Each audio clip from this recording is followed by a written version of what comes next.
Más textos disponibles en Simba. Pitcairn. ¿Cuál la nieve que pronto se derrite? Es la gente de los hielos orientales. Piden de limosna café y azúcar a los hombres blancos, y vanse tras ellos. Aprende a robar y luchar la gente de los hielos de Occidente. Venden sus pieles en la factoría, y a los hombres blancos su alma. La gente de los hielos del sur con los balleneros comercian. Con cintajos adornanse las mujeres, pero pocas y miserables son sus tiendas. Pero la gente del hielo primitivo, al norte, lejos del dominio del hombre blanco, hace sus lanzas de diente de narval. Allí del hombre es el postrer límite. Abrió los ojos. Mira. Mételo de nuevo en la piel. Será un perro muy fuerte. Cuando cumpla 4 meses le pondremos nombre. ¿Para quién será? Dijo Amorak. Miro Cadlu en redondo la choza de nieve cubierta de pieles, y luego miro a Kotuko, muchacho de 14 años, que se hallaba sentado en el banco, cama, y que tallaba un botón en un diente de morsa. Para mí, respondió Kotuko, con una mueca. Algún día lo necesitaré. Cadlu sonrió a su vez y sus ojos parecían enterrados en las gruesas mejillas, y asintió con un movimiento de cabeza dirigiéndose a Morak, en tanto que la feroz madre del cachorro gruñía al ver que el pequeñuelo se agitaba fuera de su alcance en la bolsa de piel de foca que se hallaba colgada sobre la lámpara de grasa de ballena para que estuviera calentita. Kotuko siguió tallando el marfil. Cadlu arrojó un montón de arreos para perros en un cuarto pequeño abierto en uno de los costados de la choza, se despojó del pesado traje de caza hecho con piel de reno, pusólo en una red de delgadas ballenas entretejidas que colgaba sobre otra lámpara y se echó en el banco, cama para cortar un trozo de carne de foca helada, esperando a que, Amorak, su mujer, le trajera la comida acostumbrada, compuesta de carne hervida y de sopa de sangre. Había salido al despuntar el alba en dirección de los agujeros que forman las focas, a 2 leguas de distancia, y regresó a su choza con 3 de aquellos animales, de gran tamaño. A la mitad del largo y bajo pasadizo de nieve, parecido a un túnel, que conduce a la puerta interior de la choza, podían oírse ladridos y rumor de lucha a mordiscos. Eran los perros del trineo que, libres ya de su cotidiana labor, se disputaban los lugares calientes. Cuando los ladridos se tornaron demasiado fuertes, Kotuko se deslizó perezosamente del banco, cama al suelo y cogió un látigo con elástico mango de ballena de medio metro de largo y con más de 7 de pesado y retorcido cuero. Se metió entonces en el corredor, en donde pareció, por el ruido, que los perros se lo comerían vivo. Pero todo aquello solo era su manera habitual de darle gracias a Dios por la comida que enseguida recibirían. Cuando llegó arrastrándose hasta el otro extremo, media docena de peludas cabezas seguían todos sus movimientos, mientras él se dirige a una especie de horca fabricada con quijadas de ballena, en donde se colgaba la carne destinada a los perros. Arrancó grandes trozos helados sirviéndose para ello de un arpón de ancha punta, y luego permaneció en pie con el látigo en una mano y la carne en la otra. Llamó a cada animal por su nombre, primero a los más débiles, y pobre del animal que se hubiera movido antes de su turno, porque la deshilachada punta del látigo, restallando como un rayo, le hubiera arrancado 1 pulgada más o menos de pelo y piel. Cada animal gruñía, mordía su ración, se atragantaba al devorarla y se apresuraba a guarecerse en el pasadizo, en tanto que el muchacho, de pie sobre la nieve e iluminado por la vivísima luz de la aurora boreal, daba a cada quien lo suyo según estricta justicia. El último fue un gran perro negro que dirige a los demás en el tiro y mantenía el orden entre ellos cuando llevaban los arreos. A este le dio Kotuko ración doble, que acompañó con un chasquido de látigo. ¡Ah!, exclamó el muchacho recogiendo y arrollando su látigo. Hay un pequeñuelo sobre la lámpara, el cual gruñirá de firme. Sarpok, adentro. Retrocedió a gatas por encima de los perros, con un sacudidor de ballena que guardaba detrás de la puerta a Morak, se quitó la nieve que tenía sobre el traje de pieles. Golpeó ligeramente las que forraban el techo de la choza para que cayeran los carambanos que quizás estaban sobre ellas, desprendidos de la bóveda de nieve que estaba encima. Después se acostó, hecho una bola, sobre el banco. Empezaron a roncar los perros del pasadizo y a dar leves gemidos mientras dormían. El hijo menor de Amorak, en su honda capucha de pieles, pateó y lloró hasta casi ahogarse, y la madre del cachorro al que acababan de escogerle amo, permanece echada al lado de Kotuko, con los ojos filos en la bolsa de piel de foca colocada en lugar seguro y tibio sobre la ancha y amarilla llama de la lámpara. Y todo esto ocurría muy lejos, hacia el norte, más a la del Labrador y del estrecho de Hudson, donde las grandes mareas levantan los hielos. Al norte de la península de Melville, incluso al norte de los pequeños estrechos de Fury y de Hecla, en la playa septentrional de la tierra de Baffin, en donde la isla de Bylot se eleva por encima de los hielos del estrecho de Lancaster, como el molde de un pastel puesto boca abajo. Al norte del estrecho de Lancaster es muy poco lo que se conoce, excepto Devon del norte y la tierra de Ellesmere. Pero aún allí viven desparramadas algunas personas, a las puertas mismas del polo, por decirlo así. Cadlu era un inuit, lo que ustedes llamarían un esquimal, y su tribu, de unas 30 personas, pertenece a los Tununirmiut, o sea, el país que está situado detrás de algo. Llámanse en los mapas aquellas costas desiertas Ensenada del Consejo de Marina. Pero siempre es preferible el nombre de Inuit, porque puede decirse en realidad que aquella tierra está situada detrás de todas las cosas del mundo. Solo hielo y nieve hay allí durante 9 meses, sucédense los huracanes los unos a los otros, con un frío que no puede imaginarse quien no haya visto el termómetro a 18 grados centígrados, cuando menos, bajo cero. 6 meses de esos 9 transcurren en la oscuridad. Esto es lo que hace horrible a aquel país. En los meses de verano, que son 3, solo hiela continuamente durante las noches, y durante el día, de cada 2 hiela en uno.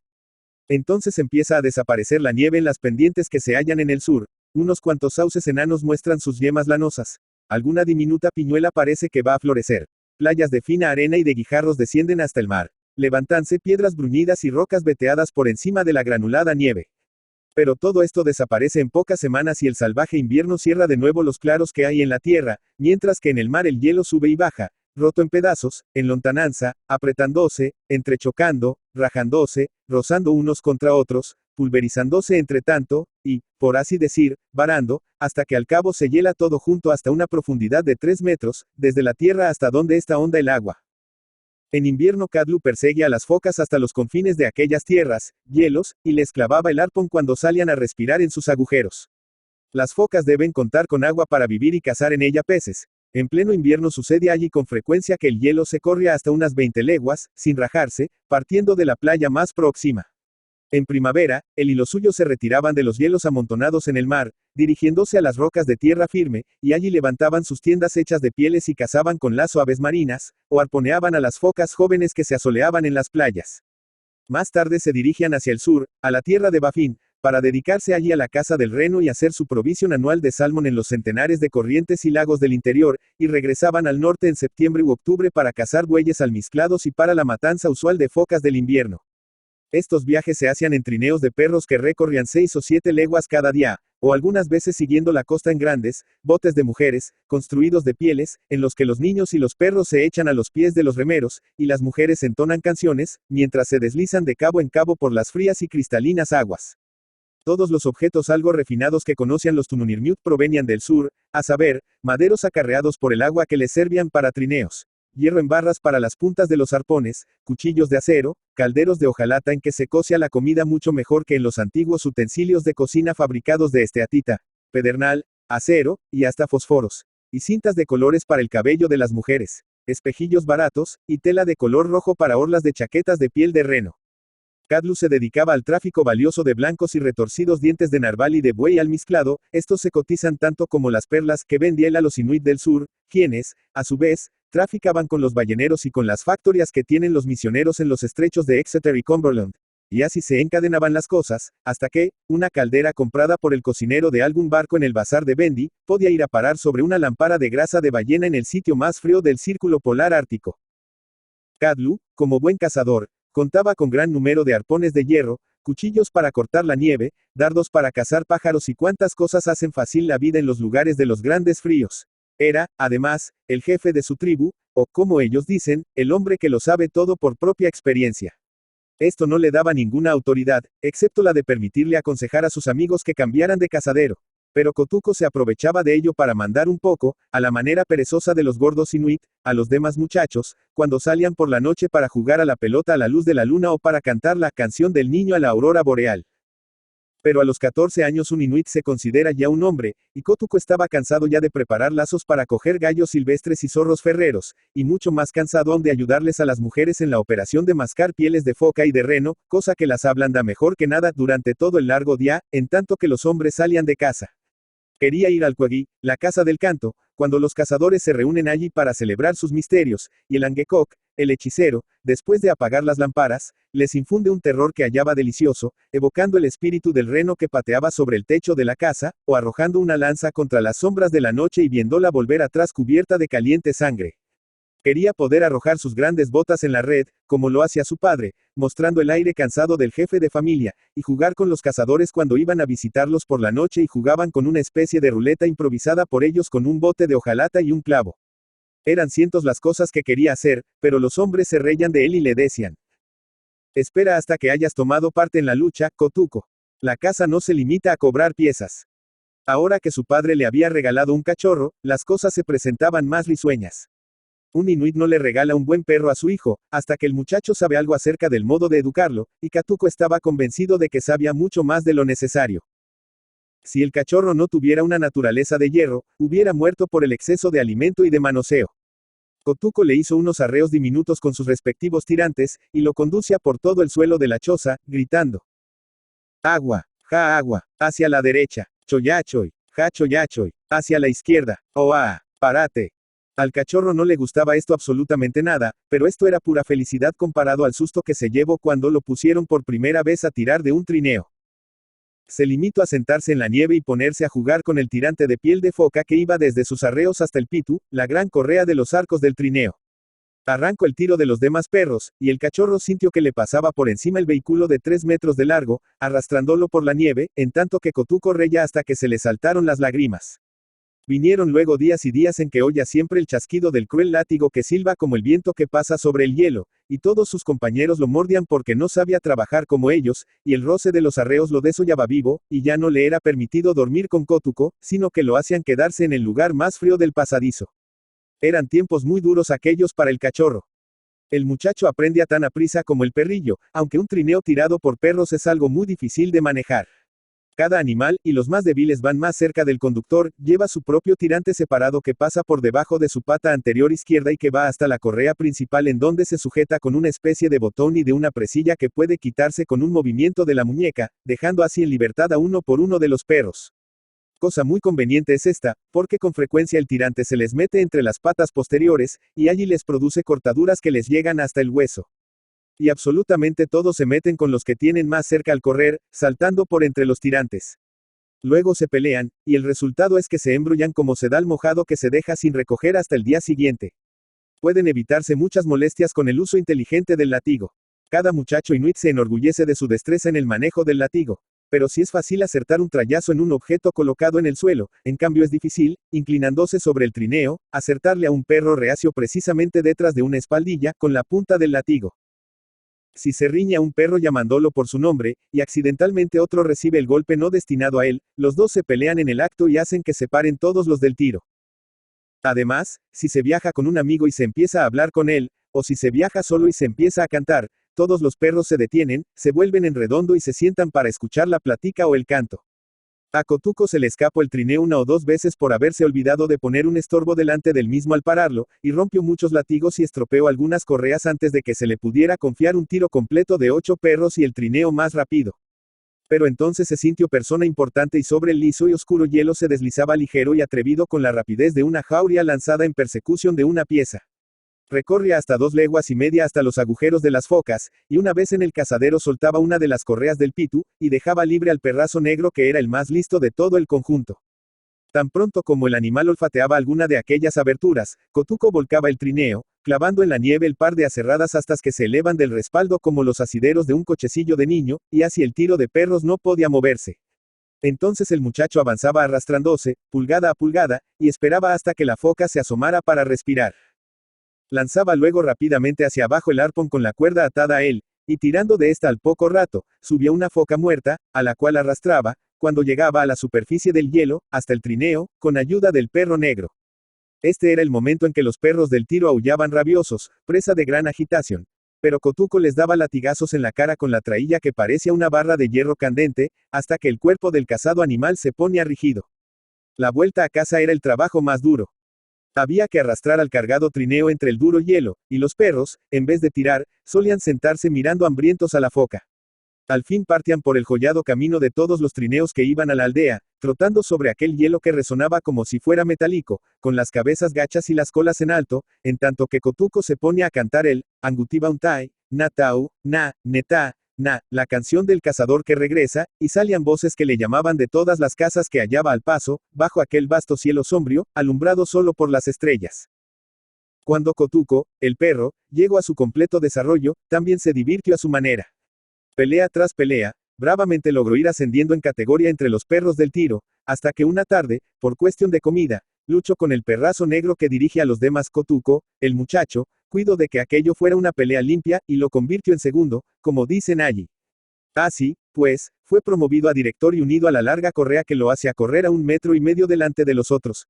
Desde entonces tuvo la obligación de parar las peleas, ya llevando los arreos, o ya sin ellos, y usó un collar de alambre de cobre, muy grueso y pesado. En ocasiones especiales se le servían los alimentos cocidos y en el interior de la casa, y a veces se le permitía dormir en el mismo banco de su amo Kotuko. Era un buen perro para cazar focas, y podía acorralar a un buey almizclado corriendo en derredor de él y mordiscándole las patas. Incluso era capaz, y esto es la mayor prueba de bravura para un perro de trineo, era capaz de desafiar al demacrado lobo del polo ártico, al que generalmente temen todos los perros del norte más que a cualquiera otro ser de los que viven en las nieves.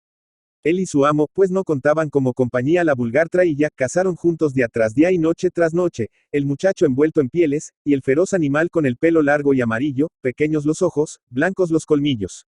Todo el trabajo de un inuit queda circunscrito a procurarse comida y pieles para él y su familia. Las mujeres convierten en trajes las pieles, en ocasiones ayudan a poner trampas para cobrar piezas de caza menor. Pero la base de la alimentación, y comen de una manera enorme, deben proporcionársela a los hombres. Si faltan provisiones, no existe por allí nadie a quien comprar o pedir prestado. No queda más sino morirse de hambre. Un inuit no piensa en esto sino hasta que se ve forzado a ello. Kadlu, Kotuko, Amorak y el pequeño que pataleaba dentro de la capucha de pieles de esta última, y que durante todo el día mascaba trozos de grasa de ballena, vivían juntos tan felices como cualquiera otra familia. Procedían de una raza de carácter muy templado, un inuit raras veces se altera y casi nunca le pega a un niño, que ignoraba realmente lo que era mentir y más aún lo que era robar. Contentábase con arrancar a arponazos aquello con que se mantenían, del corazón helado y sin esperanzas de la misma frialdad, con mostrar sus sonrisas oleosas, con narrar extrañas fábulas de aparecidos y de hadas, durante las noches, con comer hasta más no poder, con cantar, por último, la interminable canción de sus mujeres, Amna Aya, Aya Amna, durante todo el día a la luz de la lámpara, en tanto que ellas cosían la ropa y los arreos para la casa. Pero hubo un terrible invierno en que todo pareció conjurarse contra ellos.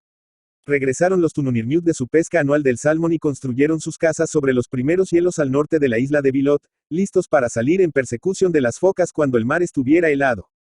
Pero el otoño fue prematuro y malísimo. Continuos vendavales hubo durante todo el mes de septiembre, rompiendo la lisa superficie del hielo, caro a las focas, cuando su espesor era apenas de 1 metro o metro y medio, lanzándolo hacia tierra y amontonándolo, y formando una barrera de 5 leguas de ancho con protuberancias, escabrosidades y carambanos, que no permitían que por allí pasaran los trineos. El borde del banco flotante de donde las focas salían para hacer su presa en los peces durante el invierno, estaba quizás a otras 5 leguas del lado de ala de la barrera y fuera del alcance de los Tununirmiut. Con todo, ¿acaso hubieran podido pasar el invierno con su provisión de salmón helado y de grasa en conserva, ayudándose con lo que les proporcionaban las trampas que ponían? Pero en diciembre, uno de sus cazadores tropezó con una tupic, una tienda hecha de pieles, en donde halló casi muertas a 3 mujeres y a una niña, que habían venido en compañía de sus hombres desde lo más remoto del norte, y habían visto cómo ellos morían aplastados en sus botes de pieles, pequeños y diseñados para la caza. Mientras perseguían al narval, el del larguísimo incisivo que parece cuerno. Kadlu, por supuesto, hubo de distribuir a las mujeres entre las chozas de aquella aldea de invierno, porque un inuit jamás se niega a compartir su comida con un extranjero, ya que no sabe cuándo le llegará a él el turno de tener que aceptarla. Amorak se quedó con la niña, que era de unos 14 años, en su casa, aceptándola como una especie de criada. Por el corte de su puntiaguda capucha, y por los dibujos en forma de diamante largo que tenían sus blancas polainas de piel de reno, la supusieron originaria de la tierra de Ellesmere. Jamás había visto botes de hojalata para cocinar, ni conoce a trineos como aquellos en que se usa la madera para cortar el hielo. Pero Kotuko, el muchacho, y Kotuko, el perro, le tenían mucho cariño. Después, todas las zorras se fueron hacia el sur, y hasta el Volverena, el gruñón y obtuso ladronzuelo de las nieves, no se tomó la molestia de pasar por donde estaba la hielera de trampas que Kotuko había armado. La tribu perdió un par de sus mejores cazadores, que quedaron muy lastimados en una lucha con un buey almizclado, y esto acumuló más trabajo sobre los restantes. Kotuko salió día tras día con un trineo ligero y 6 o 7 perros de los más fuertes mirando hasta que le dolían los ojos para ver si descubría una extensión de hielo limpio y claro en que alguna foca podría haber abierto su agujero para respirar. Kotuko el perro vagaba libremente por todos lados, y, en medio de la mortal quietud de los campos de hielo, Kotuko, el muchacho, oía su sordo y nervioso gemido sobre algún agujero situado a más de media legua de distancia, tan claramente como si estuviera a su lado.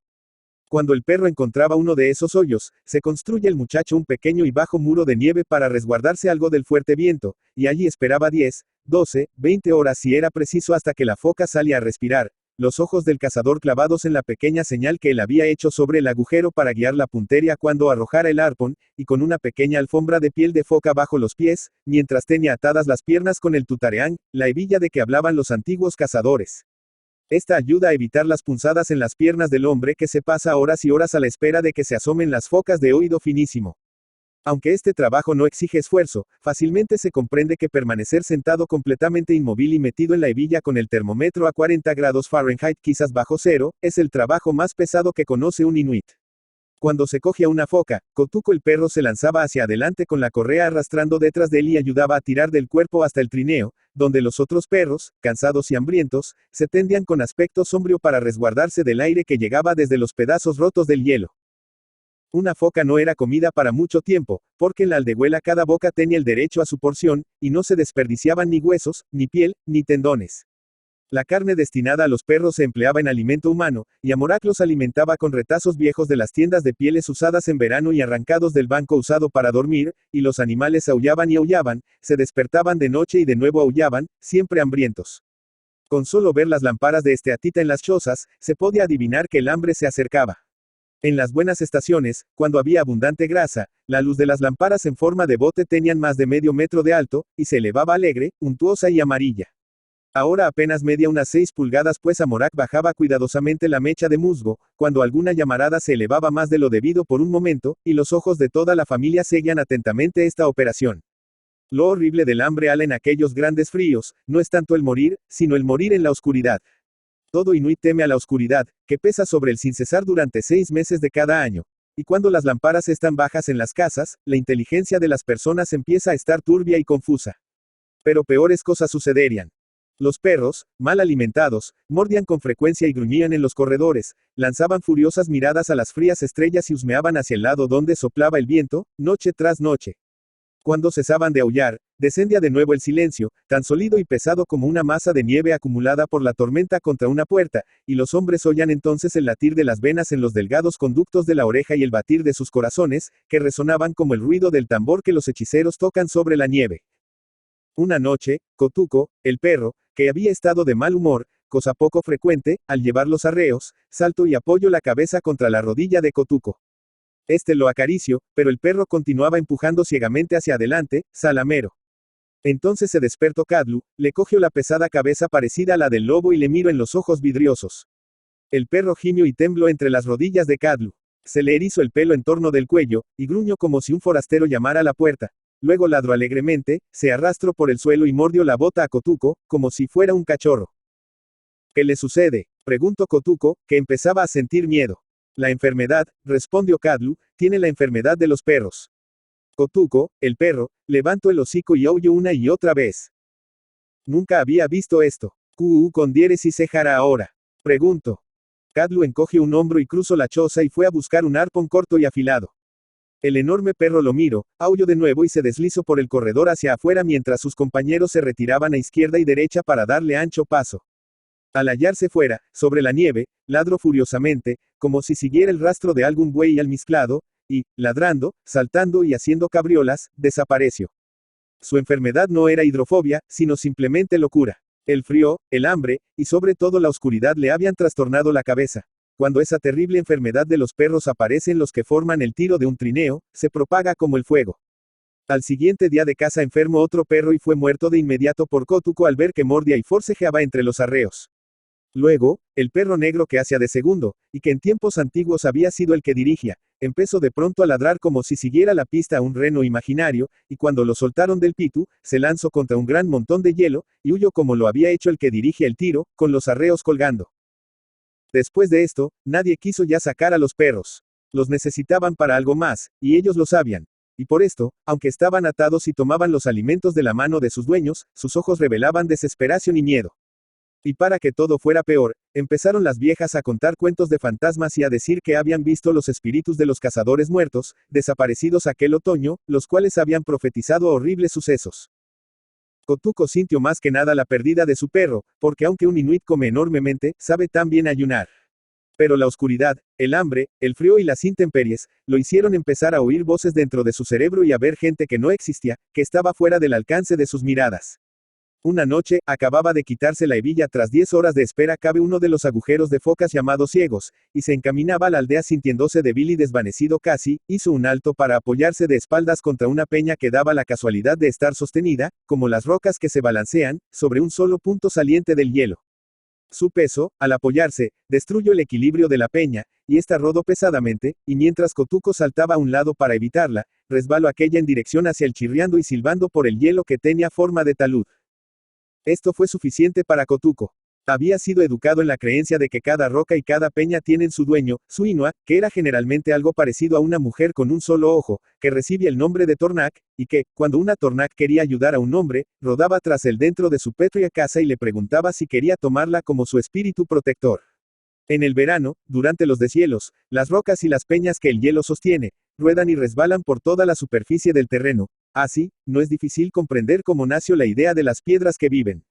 Kotuko sintió que la sangre le latía en las orejas, cosa que había sentido durante todo el día, y creyó que esto era la Tornak de la piedra, que le hablaba.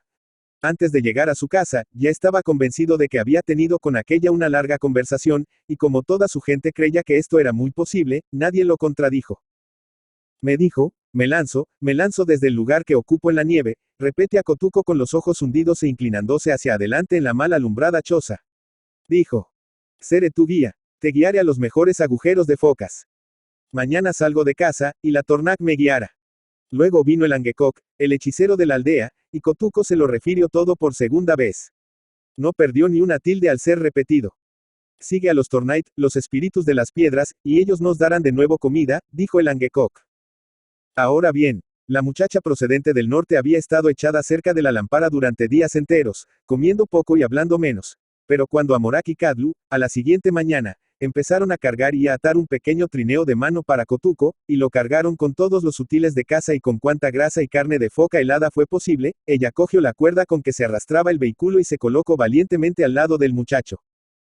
Vuestra casa es la mía, dijo mientras el trineo chirriaba y saltaba tras ellos en la terrible noche ártica. Mi casa es tu casa, respondió Kotuko, pero creo que ahora nos dirigiremos ambos a Sedna.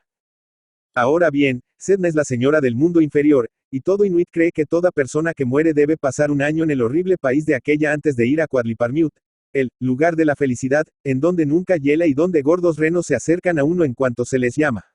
Ala en la aldea la gente gritaba. Los Tornait han hablado a Kotuko. Enseñaránle el hielo libre, regresará trayéndonos focas. Pronto sus voces se perdieron en la fría y vacía oscuridad, y Kotuko y la niña se acercaban, hombro con hombro, al tirar de la cuerda o al empujar el trineo por el hielo en dirección al mar polar. Kotuko insiste en que la Tornak de piedra le había dicho que fuera hacia el norte, y hacia el norte se dirigieron bajo la constelación de Tuktukyun, el Reno, o sea, la que nosotros llamamos Osa Mayor. Ningún europeo hubiera sido capaz de caminar más de media legua cada día sobre pequeños trozos de hielo y sobre aristas afiladas. Pero aquella pareja conocía con toda exactitud el movimiento de la muñeca que obliga a un trineo a dar vuelta en torno de una aglomeración de hielo, y el exacto y repentino tirón que lo levanta casi sobre una quebradura de la superficie. La cantidad de esfuerzo con que, con pocos y mesurados arponazos, se abre un camino cuando toda esperanza de hallar uno parece ya perdida. La muchacha no solo callaba, sino que agachaba la cabeza, y la orla de piel de volverena que adornaba su capucha de armiño, le caía sobre su cara ancha y oscura. El cielo, sobre sus cabezas, era de un negro intenso de terciopelo, y se tornaba, en el horizonte, en tiras de color rojo, y las grandes estrellas brillaban como si fueran faroles. Por las profundidades del alto cielo se deslizaba de cuando en cuando una oleada de luz verdosa de la aurora boreal, ondeaba como una bandera y luego desaparecía. O bien estallaba algún meteoro, hundiéndose de tiniebla en tiniebla y apareciendo detrás de él una lluvia de chispas. Entonces podían ver la ondulada superficie de los flotantes hielos del mar con ribetes y adornos de raros colores, rojos, cobrizos y azulados. Pero a la luz ordinaria de las estrellas todo se veía de un color gris mortecino. Los hielos flotantes, como recordaréis, habían sido sacudidos y aglomerados por los vientos de otoño, por lo que parecía que había pasado por allí un temblor de tierra, habiéndose helado después todo. Podían verse canales, barrancos y agujeros, semejantes a cascajares abiertos en el hielo. Pedazos de este que habían permanecido en la primitiva superficie total. Otros negros, parecidos a pústulas, que habían sido arrojados bajo los hielos flotantes por algún vendaval y vueltos después a levantar. Piñas de hielo redondeadas. Crestas como dientes de sierra, que la nieve, que va volando delante del viento, había hecho. Y verdaderos pozos de paredes hundidas en los cuales, en una extensión de por lo menos una hectárea o hectárea y media. El nivel del suelo era mucho más bajo que en el resto del terreno.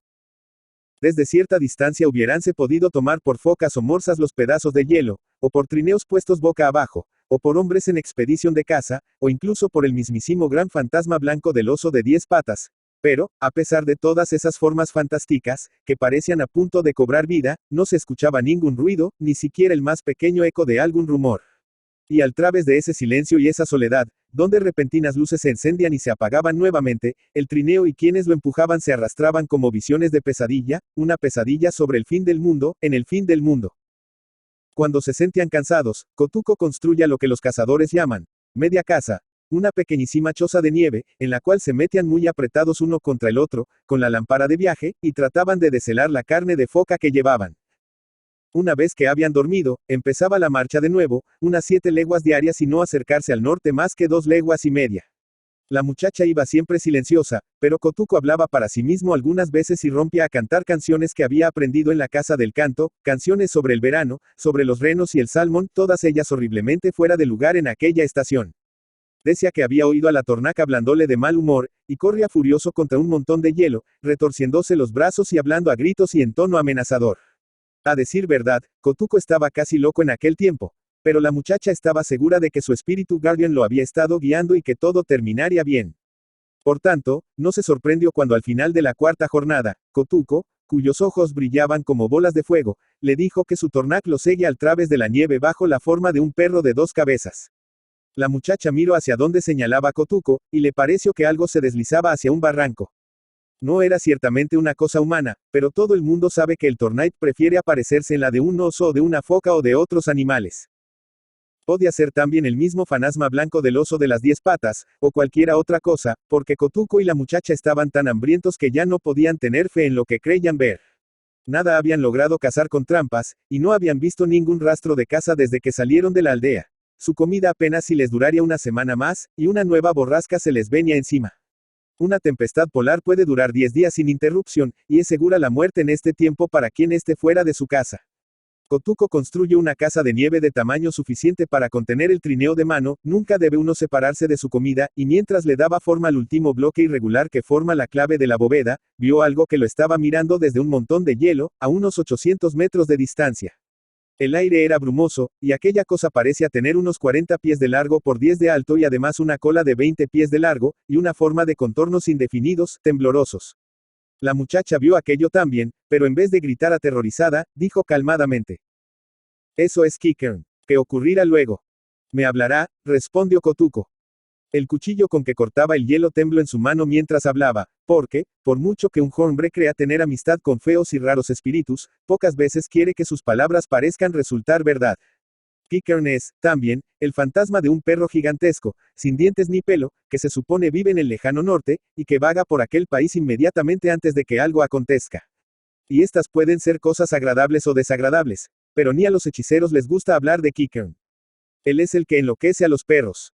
Como el oso fantasma, tiene muchas patas, 6 u 8 pares, y aquella cosa fantástica que se movía en la neblina, tenía más patas de las que necesita cualquier perro vivo. Kotuko y la muchacha se refugiaron rápidamente en la choza apretándose el uno contra el otro. Por supuesto, si Kikern los hubiera necesitado, hubiera hecho que el techo se hundiera sobre sus cabezas, pero era para ellos un consuelo saber que entre ellos y la malvada oscuridad se interponía un muro de nieve de 1,5 palmos de grueso. La tempestad estalló con el ruido estridente del viento, parecido al de un tren, y durante 3 días y 3 noches continuos sin variar ni un momento, sin atenuarse ni durante un minuto. La pareja mantenía la lámpara encendida, sostenida en sus rodillas, y masticaba tibios pedacitos de carne de foca, mirando cómo se acumulaba el negro hollín en el techo durante 72 largas horas. La muchacha hizo el recuento de la comida que tenían todavía en el trineo, no había sino para 2 días más. Kotuko examinó las puntas de hierro y las ataduras de su arpón, hechas de tendones de reno, y las de su lanza especial para focas, y las de su dardo para cazar pájaros. No había otra cosa que hacer. Pronto iremos a Sedna. Muy pronto, murmuró la muchacha.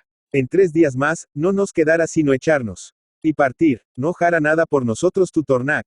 Cantale una canción de Angekok para hacerla venir. Empezó el muchacho a cantar en el tono alto de aullido de las canciones mágicas, y la tormenta empezó a ceder despacio.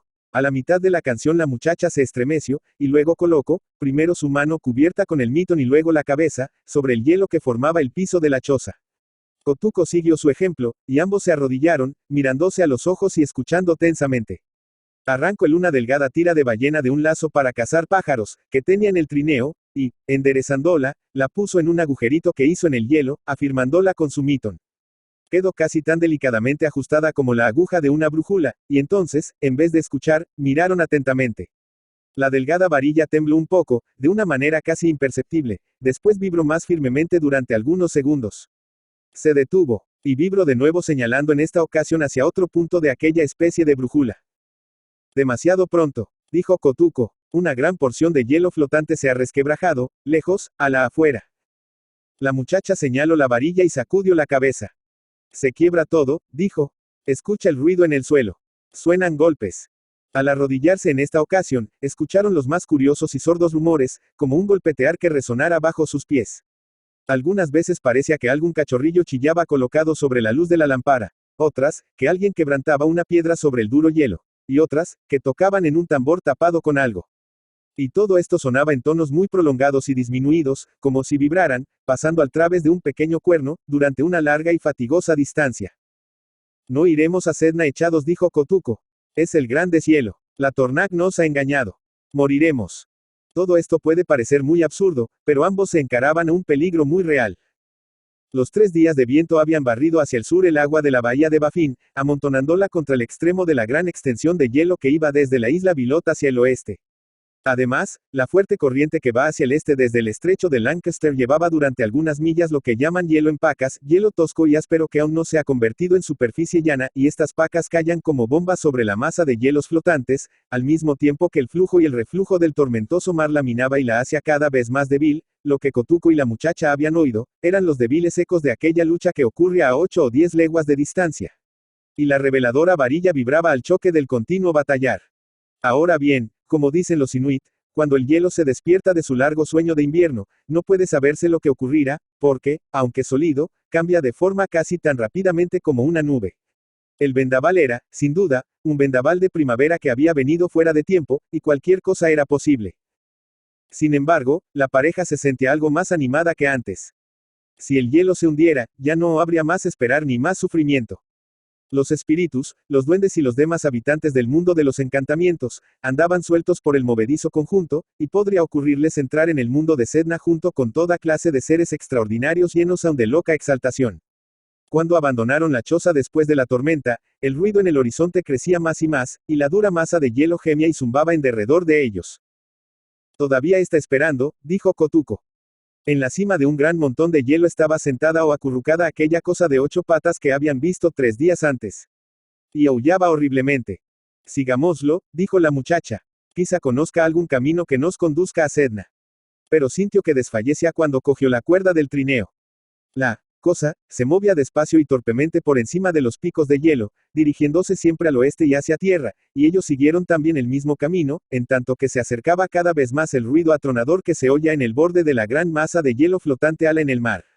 La masa de hielo estaba ya rajada en todos sentidos en el espacio de una legua en dirección a la tierra, y capas de 3 metros de grueso, que ahora median unos pocos metros cuadrados, o bien unas 8 hectáreas, saltaban, se hundían y chocaban unas contra otras. O, con la porción de la masa total que aún no estaba rota, al ser cogidas y sacudidas por el oleaje revuelto que se agitaba entre ellas.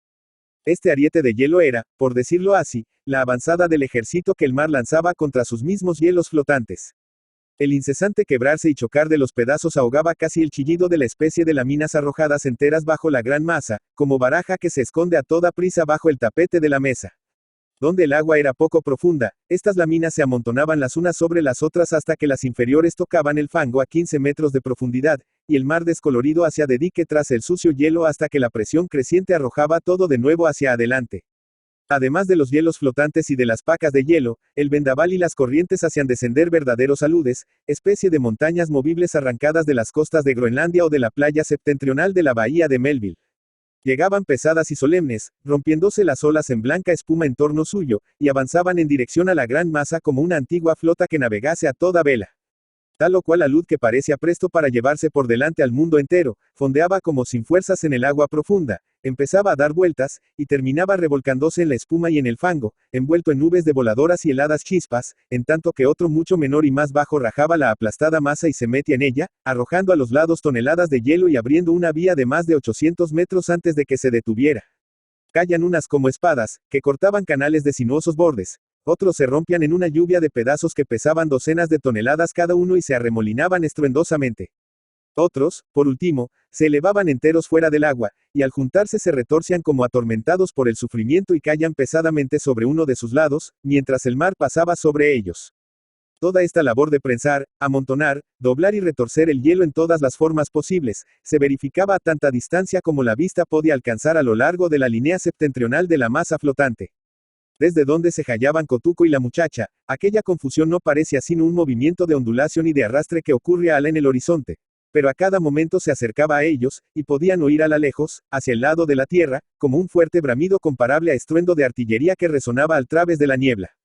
Esto indicaba que la gran mole de hielo flotante que había sobre el mar era empujada contra los férreos acantilados de la costa de la isla de Bilot, la tierra que se hallaba hacia el sur, a sus espaldas.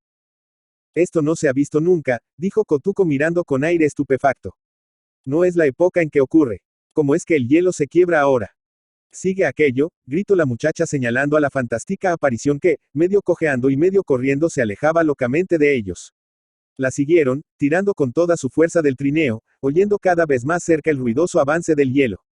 Se rajaron finalmente los llanos que se extendían en torno suyo en todas direcciones, y las hendeduras se abrían con chasquidos semejantes al castañeteo de los dientes del lobo.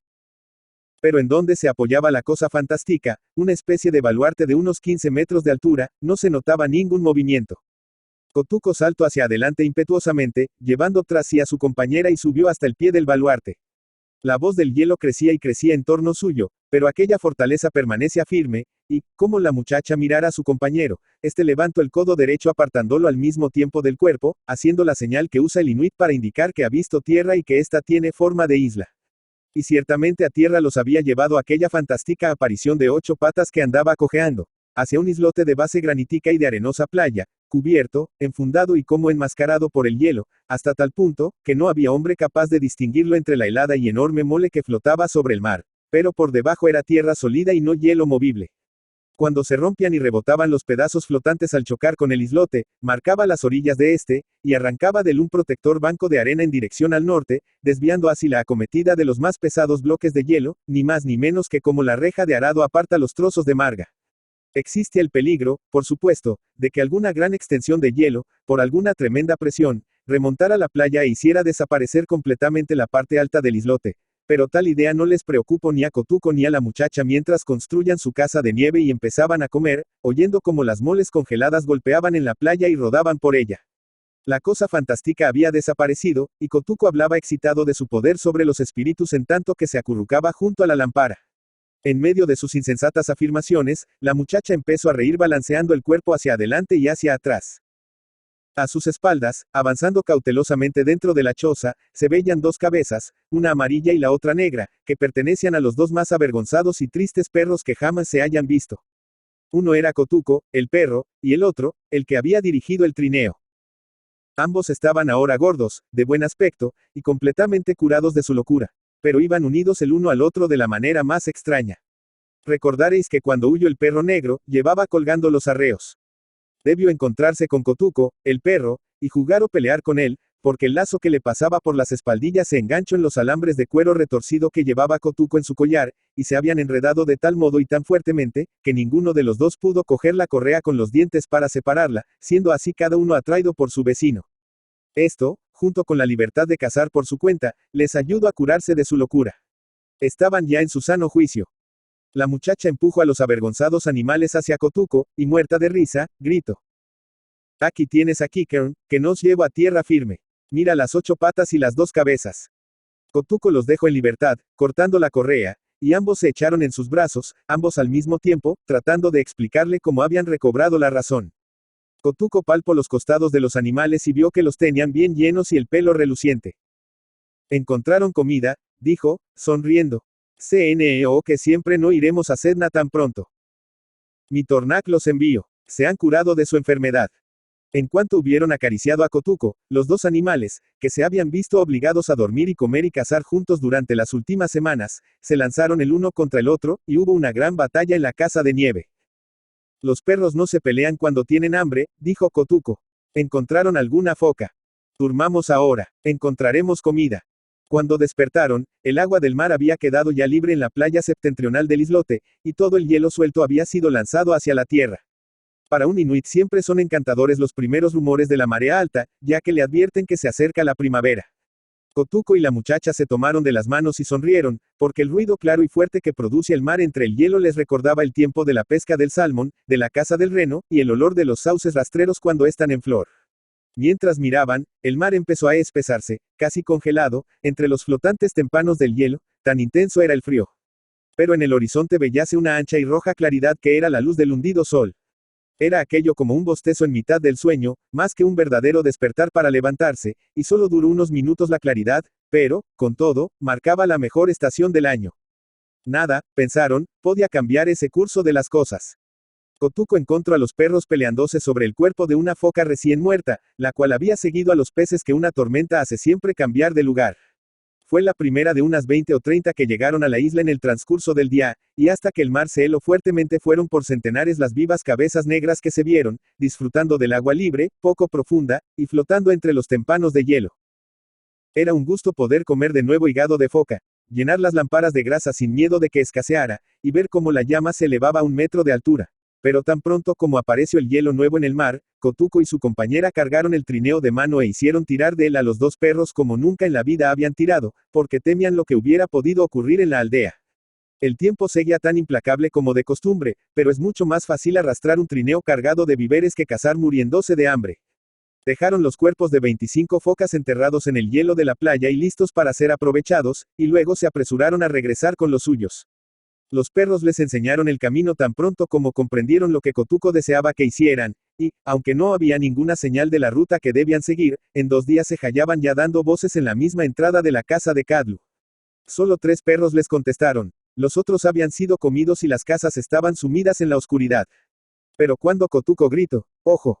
¿Qué quiere decir, carne hervida?», le respondieron unas cuantas voces débiles, y cuando llamó a los habitantes de la aldea por sus nombres y con voz muy clara, no hubo nadie que faltase.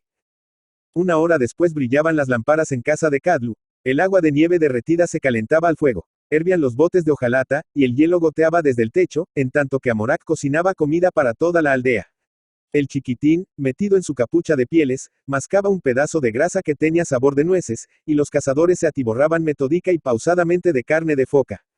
Kotuko y la muchacha narraron sus aventuras. Los 2 perros se sentaron entre ellos, y cada vez que oían pronunciar su nombre en el relato, paraban una oreja y parecían tan avergonzados de sí mismos cuanto pensar se pueda. El perro que haya enloquecido una vez y que luego se haya curado, dicen los inuit, queda curado para siempre.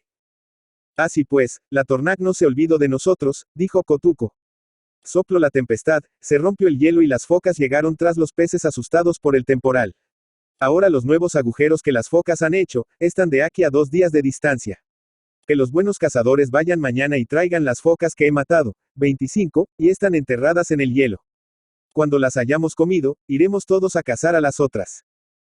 ¿Y ustedes, qué harán ahora?, preguntó el hechicero a Kadlu, en el tono que usaba para hablar con él, porque era el más rico de los Tununirmiut.